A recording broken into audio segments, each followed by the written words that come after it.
Praise the lord. మన ప్రభువును రక్షకుడునైన యేసయ్య అతి శ్రేష్టమైన నామంలో మీ అందరికీ నా శుభాభివందనాలు. ఈరోజు దేవుని వాక్య భాగము సామెతల గ్రంథము 3వ అధ్యాయము 5-6 వచనాలు. నీ హృదయం అంతటితో యెహోవాను నమ్ముకొనుము, నీ స్వబుద్ధిని ఆధారం చేసుకొనకుము, నీ మార్గములన్నిటిలో ఆయనను జ్ఞాపకము చేసుకొనుము, అప్పుడు ఆయన నీ త్రోవలను సరళము చేయును. ఈ వాక్యాన్ని మనం ధ్యానిద్దాం. మన ప్రణాళికలు కొన్నిసార్లు విఫలమైన దేవుని ప్రణాళికలు ఎప్పుడూ ఉత్తమమైనవి.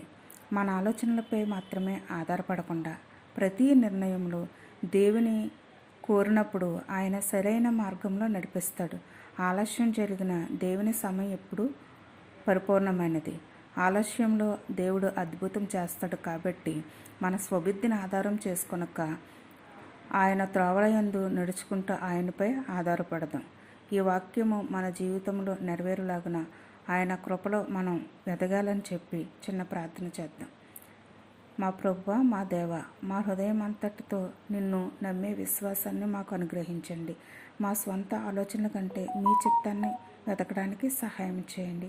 మా జీవిత మార్గంలను నీవే సరిచేసి నీ మహిమ కొరకు మమ్మల్ని నడిపించమని యేసయ్య అతి శ్రేష్టమైన నామంలో అడిగి వేడుకొని పొంది ఉన్నాము మా పరమ తండ్రి. ఆమేన్.